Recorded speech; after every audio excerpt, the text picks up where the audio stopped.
I must say every country is the same. Human beings are all the same everywhere. We are just different size and color and shapes, yeah. But the heart and the mind is the same. You will always find a group of people who is so hungry waiting for you to come and wants to learn. Welcome to a new episode of Most Memorable Journeys. I have a fantastic guest today. We have been trying to do this for a while, and now I've got her in front of me on my laptop. She is an amazing lady. I met her 3 years ago in London for the first time, and I was a bit in awe when I met her. And then I realized that she is just a lovely, kind person. She is the co-founder of Success Resources, which is the world's largest education seminar company. And over the years, they have influenced 12 million people in 37 countries.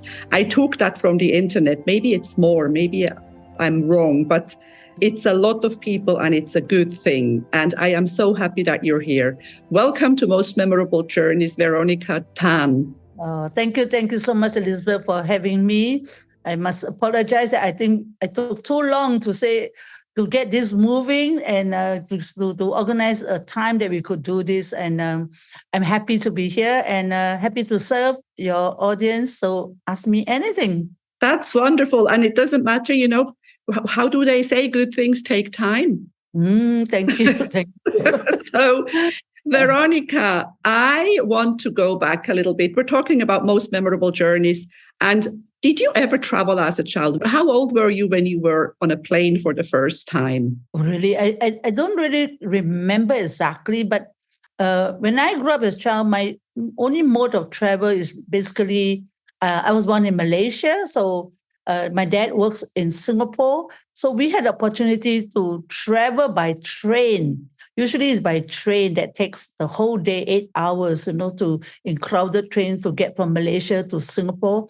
And that's about it. Other than that, the other option is by bus, which even take a longer time. So that's about my only remembrance of what my younger days I traveled. Then I think in my teens, probably we were not that fortunate that we will take holidays because I come from a working class family that both my dad, mom has to work for a living, and then we just we study, work hard, and stay home most of the time, And I think only when I start working, I took short trips to maybe Phuket, Bali, and going to Malaysia. It's a big thing, those days. So it never occurred to me to travel by plane anywhere outside because it's too expensive. So that's my early childhood about travel. That's amazing. Where was your first job? Did you start working in Malaysia? No. So I grew up from them, my parents decided that we should move all the family to Singapore. So I lived in Singapore, grew up in Singapore.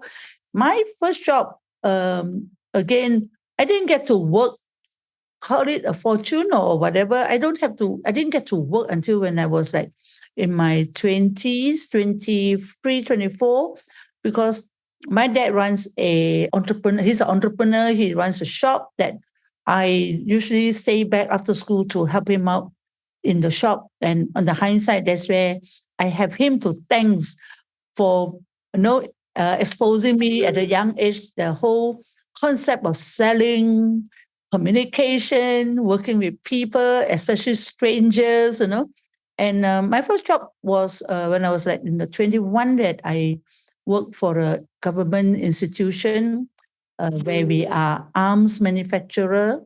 And I always joke about it. So I literally selling arms, not the arms or hands and legs, but, military equipment, So that's my first job. And that actually is this job that actually gave me one opportunity to travel to Greece, Athens. Wow. Near me. So, 40 years ago, and my first long distance trip that I went to air defense show, And wow, I didn't. That is so interesting. You see, this is what you find out when you start talking to people. So you were an arms dealer, Veronica. Exactly. So your first overseas trip in your life was to Athens. Yeah, the furthest I've been, longest. But when I was a child, I dreamed that the way to travel is maybe I should take up nursing and then I could travel to London and study nursing there. But it's never God's plan for me, and I didn't get to do it. And I stayed back in Singapore to wanted to be a teacher, and didn't work out again, and then end up being an entrepreneur. Now I understand why. Working for my dad and working in the military institution that gives me all this training to be an entrepreneur. Yeah, but you see, this is what I always tell young people. Maybe you weren't so keen on working for your dad, but I believe that whatever we have done in our lives at some point comes in handy and is useful. Do you agree with me? Totally. And at that time, working for my dad, I didn't like it. I complained, I grumbled. But as you get older, now you look back in hindsight, you say, thanks, Dad, because those words were training to get you ready for today, and I now appreciate that. So you are absolutely right that everything happens for a reason. It's a preparation for something bigger to come, something better to come, and you might as well enjoy the journey. Absolutely, because I think we focus far too much on the destination, and sometimes we never actually arrive at the destination. And when you're too focused, you don't enjoy the journey. Right, which is why I love your topic of your podcast. That it's a journey, whether it's a travel journey or life journey. Everything is a journey, a process, and life is a journey. So let's continue on your journey. Who did you meet? Okay, of course, when I started to work, really working per se, going to work 9 to 5, I worked for 10 years. That also because I made plans that if I have to do something, I stick to it. I set myself a milestone of 5 years to check, and 10 years, and maybe 15 to 20.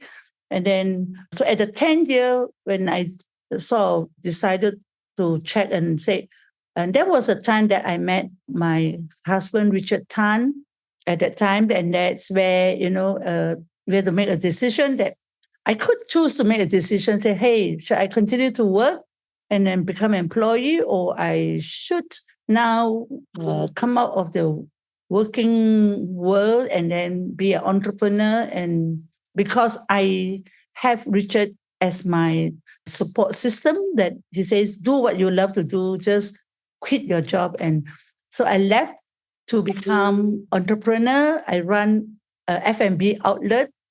So I went into restaurants, lounge, karaoke, and that kind of worldly world where I run those restaurants. I operate a very big catering operation before I decided that I should again check and then quit and then left to join Richard to set up SR. So you had a plan. You were setting goals at that time. Because I'll tell you afterwards a quick little story, because I didn't know until I was 29 that I had a subconscious mind. I didn't know about goal setting, and I found out, and it changed my life. So you knew what you were doing with your planning. Totally. And looking back at that time, do I know that was goal setting? I don't know. I just think it's the right thing to do, that if you want to do something, put your heart, mind, and soul. Don't be a quitter, and don't just be committed to do something. So if I decide to work, I will work, and I will take stock. And then when I decide to set up my restaurant business, same thing. I told myself it's going to be a 3 years to 5 years kind of plan, and I want to do it because I love doing it. I want to know if I know how to do it, and it's a 3 to 5 years plan. And come, I think 4 years, because Richard has cancer of the colon, that you're willing to give up everything to look after him. So I left the restaurant business and jumped onto the helping Richard, and while SR was just starting, you see. So somehow unknowingly, the subconscious mind has led me, that to set plans and milestones. That's crazy. So Richard had cancer. Had he already started SR? Yes, it was the beginning stage. That's 1995 to 96. It was our early stage year of SR. It was scary. And again, we had this National Achievers Congress planned for 3 countries with Brian Tracy in Singapore, Malaysia, and Hong Kong. And then what happened with the cancer? Everybody suggests we should cancel our event. Richard should not do this, but knowing who Richard again, who he is, once he's committed to something, he wants to finish it. He got permission from the doctor, the oncologist, that can you set me up to take my chemotherapy treatment in Hong Kong, which was crazy, right? But after all the objection, we made plans and the doctor agreed that he was set up for him. So he did his chemo in Hong Kong. He flew to Hong Kong and being a salesperson, he and the team there start to fill up the room. And then we got a good turnout of 5,000 people in Hong Kong. And again, things just worked out well because we didn't choose the give up route, We believe that everything we plan to do, we have to stick to it and make it work. No matter what happens, as we said before we started this conversation or before we started recording, you can never choose what happens, but you can always choose how you want to react to it. And this is it. I mean, and Richard I have never met Richard in person, but I have seen him on Zoom with you when we were having Global Woman meetings. And I remember that he was once playing a song for us. He plays the guitar, doesn't he? Yeah. He's a loving man, and he entertains me a lot with his guitar and all that. So I'm blessed. So got a good partner that, we work together now. Supporting each other, the common thing that I always say that, we work perfectly well as a team and that he's the head and I stay as a neck to support him because I think in this way we can coexist peacefully. I like that. I've always liked that. I've heard you say that a few times that, he's the head, but you're the neck. And that's important. So did you think when you started Success Resources, I mean, that was a big event. Okay, 5,000 people in Hong Kong is a big event. But did you ever think that it would become what it is? Did you ever dream of it becoming that big? No. This is also a very common question asked by me, but I planned this. No, I think it all started when one of philosophy that I have is all about if you do the small things right, God will give you the big things. Yeah, so it's everything you do. If you put your heart, mind, dedication to do it well, big things will come. So when we started the early days doing events from Singapore, Malaysia, and Hong Kong and the Asian country, we just do it because there's a need. We want to do it, and then we can do it and make sure if we do it well. Yeah? And when we do it well, things will just come back. Speakers will be happy to continue to work with us. Partners will continue to work with us. And this is how we grew from starting from Singapore, Malaysia, and Hong Kong, Indonesia. We went to the neighboring country and then later, of course, to Europe, UK being the first country in Europe. Then from UK, the hub, we go to Europe and then Russia, South Africa, so on and so forth. So we never thought we would have done that size, that big mega event, and we grew into it. Amazing. And I was actually, before to prepare for this, I was listening to an interview that you once had with Mirella, and like how important it is not to give up, because I am sure that some of the stuff that you didn't always work out the first time. Not afraid to make mistakes, keep doing it, and if it doesn't work, you try a new way. If this country doesn't work, and we probably did not understand the country well enough, you just have to change the way of working. Or some countries just may not even work because they are not ready for the things that we are doing, and then we just have to move on and say next. And it's always about some work, some will, some won't. So what next? And we just keep going forward and backward, Yeah, and that's exactly it. Instead, because you don't fail, you only fail when you give up. Exactly. Otherwise, it's just an experience and then you move on. Sometimes you lose a little money, but it's just money, you know. As long as you are healthy, you can continue. Exactly. Yep. And that's how we go country to country, traveling country to country. And to today, it has been a really awesome journey with all the experiences that, I have in my life. Is there a country that you could say where people were most hungry or are most hungry for what you do? I must say every country is the same. Human beings are all the same everywhere. We are just different size and color and shapes, yeah. But the heart and the mind is the same. You will always find a group of people who is so hungry waiting for you to come and wants to learn. All right. There's also another group of people who's just very normal, say, I don't need it. I'll do it my own. So I must say, I don't see any country that is really rejecting what we do. So there's always like how ready they are. Probably example, say maybe the first year that I go to South Africa, you will get a group of people to come. It's harder to build it because these are so unknown to them, and that means they're not ready. So you just get a handful of people. But once this handful of people get the taste of it, with the marketing and the promotion, literally we force the borderline people to come and hear what we have to offer.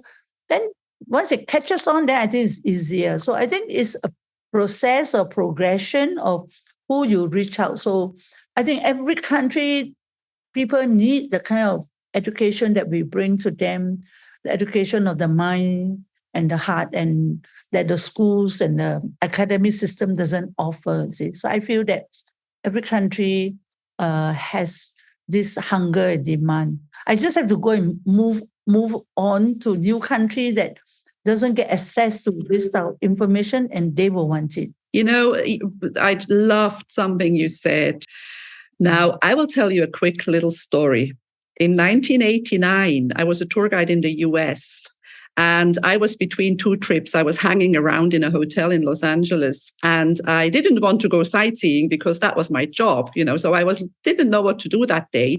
And I walked around and I saw this public speaking seminar in one of the ballrooms. And I thought, oh, I do public speaking. I'm going to go and attend that.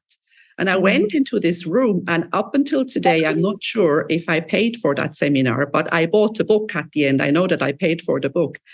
And the person who gave the public speaking seminar in 1989 was Tony Robbins. Wow. And he changed my life. Now, he didn't change my life. He made me change my life, because people don't change your life. You change it. That's right.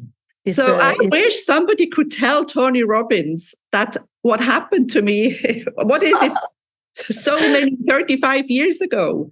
Is he one of your biggest speakers? Yeah, that's right. Because over the years, events with Tony has grew from, the 4,000-5,000 people now to 10,000, 15,000 people. So it's really massive. Yeah. So we've been working with Tony for a long time. And unfortunately with COVID, and we have to suspend some live events, like one in Birmingham, the the Firewalk event, one in Australia, Sydney. So I think we have to, now that the market, we are opening up, we are making plans to, bring back again, start all over again. So yes, Tony has always been one of the bigger events that we have been running all over the world in Success Resources. Amazing. I mean, when I look back at what happened to me there, it was a very, very important moment of my life. See, most people, precisely, they don't know that, this education can be self-learned and taught. But on their own, sometimes people just don't think it's important to do it. Then sometimes that's where you need friends around that will, as this experience will coax you, to push you, to even drag you. We say, if you are to trick your friends and drag them to such an event, you never know, it will pop, that the time comes, they will realize how important this education on the mind and the heart can help you to bring you to a new level. I totally agree. And I also believe, sometimes when I give a little presentation or when I speak to people, I know that these people know all the things that I'm saying to them. They've heard them before, but they need to hear them again because what do we say? Knowing and not doing is not knowing. Exactly. Yeah. So yeah. It's important to hear it again and again and again, and there is nothing wrong. And what you do is really, at the end of the day, what you do is what the education system should do. I believe children should learn meditation at school. I believe there should be emotional intelligence classes. There should be, but then you would be out of work. No, I'm sure. I mean, there's always room for everybody, So totally. The school system, I think, has also realized that it's just the intensity they want to bring this in, and how do they balance between academic and personal development. Yeah, so I think hopefully more countries can adopt that, and maybe the more affluent country realize that they could do that. But I'm sure it will catch up over time.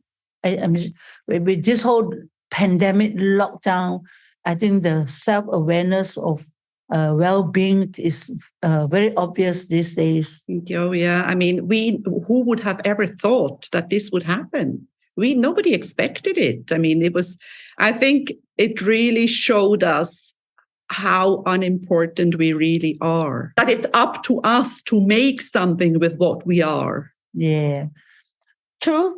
So this whole lockdown, family is very important. I think family, because you are locked down in a home. If you have a family, you have a partner, you have a spouse, then you only have them to rely on and for your connection. Other than that, it's all virtual connection that is different, So I mean, for me personally, I feel that the whole pandemic lockdown has got me to really appreciate the family better and respect each other better and understand each other better. So it turns out all good. So it worked out well for you, because I know that for some people it didn't. There were people who actually got to know each other during COVID.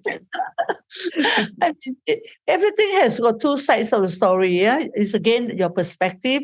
You can complain and grumble, and some people get very fat and unhealthy during the lockdown because they got nothing to do, no exercise, but they chose to eat and binge. But another part of it is, personally for me, I do eat a lot because it's fun, but I have time now to exercise and to work on your mind. And I think it turns out to be, I think I'm happier. I could lose the weight I want to lose, and I got back to the habit of exercising that when I travel, I never had the chance because we are so on the move, you see. So I think it's a choice that how you want to respond to the situation. Yeah? You want to be happy, you make the best out of it. You can grumble and complain and blame everybody, and nothing's going to change. Yeah? Absolutely, absolutely. And this is really how it is. Now, before COVID, or now you started a little bit again, you did travel a lot. You were like on the road all the time. Did you enjoy this? Do you like traveling? Do you like having a hectic travel life? Again, I decided that this is what I'm going to do when the company is in the growth stage. Yeah, that if I want to travel, I like traveling. I think I like to see different parts of the world. But the question is, how do you want to do it? I can choose to buy a ticket and go for a travel package and be a tourist to go to a country, but that will also take time, a lot of money from that. So again, device thought of this idea that every country that I want to visit or go, I must bring along a business. So I will example, if I want to go South Africa, it's always my dream. Then I say I'll bring success resources there. I'll do a seminar there. And I like to go to Israel.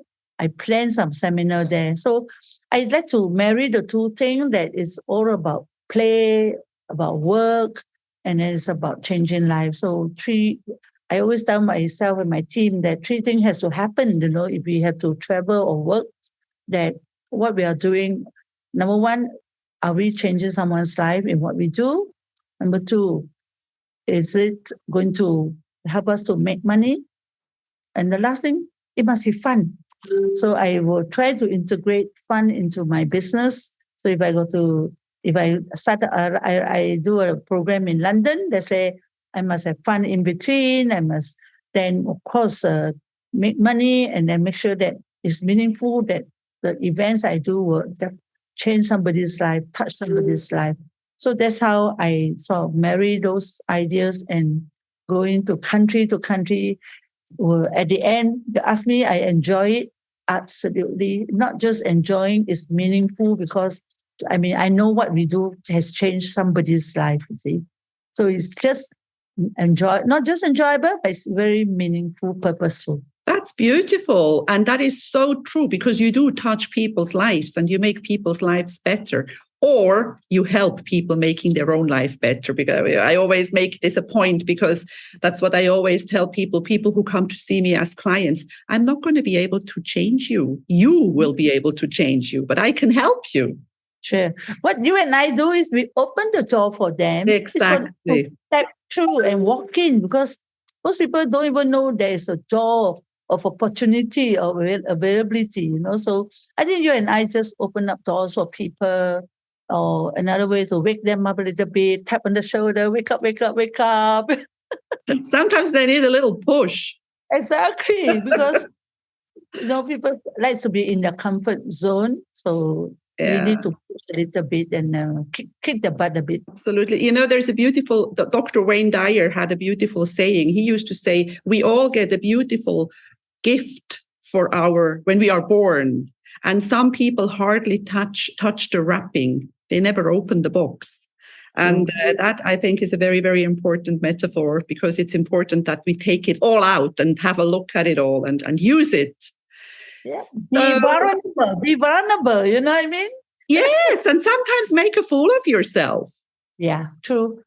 So, I think we realize that we are all a bit inhibited and has a fear. So that's where the problem, Yeah. Yeah. But you and I do work a lot with women, and women, I often feel that they are more hesitant to take a risk than men. Do you think it's fear?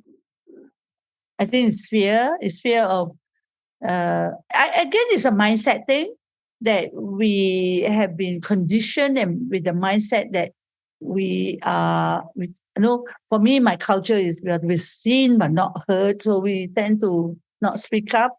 So that's where these are the things that inhibit us or limit us to be where we want to be and should be. But I think things are changing. Yourself, myself, Morella doing in the Global Women Club is one good example that, see, there's so many successful women who already done it. And also a lot of women are opening up, going that route. And it's our responsibility to just pull all these women along with us, So it will change with education. Yeah, we just sometimes need to hold their hand for a bit and then they can suddenly walk on their own. And I love watching it. And that's what I love seeing in the Global Woman Club. When they come the first time and they are shy and then suddenly you can see it in the posture. It's a shift. You can see how people start standing up. And I love watching that. That's the beauty of what we do. It's our responsibility, Elizabeth. To do it. So tell me, Veronica, all these places that you visit, do you have a favorite place? Is there a place that you love to go to that you like more than others, or do you just like traveling? I don't have any particular place I like to go back again. But I like traveling. I like to explore definitely new places. I let my spirit flow that, if I have to if I go back someplace, why do I need to go back now? If it's a family trip, then of course I'm happy to bring them back to the places I've been because I've got lots of friends and I know what to expect and all that. So I don't really have a specific place that I like to go back all the time, For example, if some Morella says, come to London, there's an event, I'll go. Some friend says, I'm getting married in Vietnam, Ho Chi Minh. And would you like to come? Then I look at my schedule. It's okay, I'll go and just enjoy the moments and the process of going there. because there's always something to learn and some new people to meet, or even not, let's catch up with old friends. That's beautiful. And now, since your first long distance flight was to Athens, another question, have you ever been to Cyprus? No, I have never been. I remember I sent Richard there, but I never been. I'm looking forward to visit you in Cyprus. You have to come and visit me. I would love to show you around. And you could combine it, because people very often don't realize how far in the Eastern Mediterranean Cyprus is. We are only a 40 minutes flight away from Tel Aviv. So if you could combine that. Yeah, definitely. I heard so much about Cyprus, and you have two parts of Cyprus, right? Is it? Yeah. So and definitely it will be one of my destination, and I hope it will be very soon. I'll let you know. I would love to. I'm having an event on the 18th of November because it's the Global Women Club Cyprus' 3rd birthday. Think about it, Veronica. Okay. You never know where the wind takes us. Because I will be in London in November, but I don't know. I think we have events around that date. So We'll see. But it's Mirella is coming. She's going to tell you to come with her. So, okay. Yeah. I'll mark my calendar, November the 18th. Oh, that's right. Yes, okay. Yes. Good. So I think we're coming close to the end. We've covered a lot of interesting stuff. What's your 5-year plan? Okay. In the area of business, you heard it at the Global Women Summit. I'm working on eForest, which is D5 play to earn web-based game that we are working now on marketing. We started now marketing just in Asia, and very much like another event, we will probably be bringing it to all over the world. So that's on the eForest, where it's a play to earn game, crypto-based, where you will play a game to solve two big issues. One is to solve the planet, and the other one is to overcome inflation, because it has this passive income element of a referral system. So that's the main project I'm working on this, on business.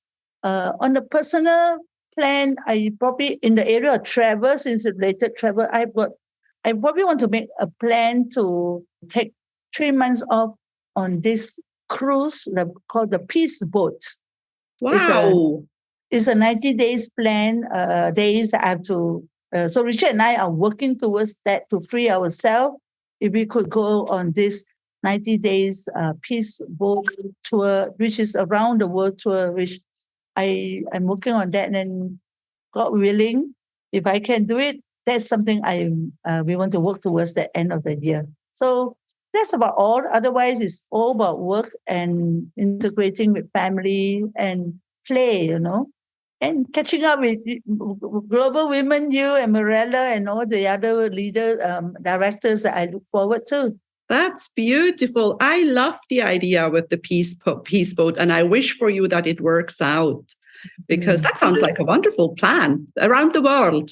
Yes, that's right. On the cruise of 90 days, Fantastic. So I think I got from you what I wanted. I really want to thank you from the bottom of my heart. I know that you're a busy lady, and I thank you for being with me today. Thank you for being on Most Memorable Journeys. Anytime, my pleasure. Yeah. So similarly, I wish you all the best, and all your listeners all the best, and that, continue to tune into your podcast, because I was going through some of them. They're so valuable. And I say it's memorable, and we learn from each other through all means, not just live event, but even through listening to a podcast like that can also be impactful to life. So thank you so much, Elizabeth, for having me. And thank you, Veronica. Lots of love. If you enjoy my podcast, please like, share, and subscribe to my channel. You will find all the information in the show notes.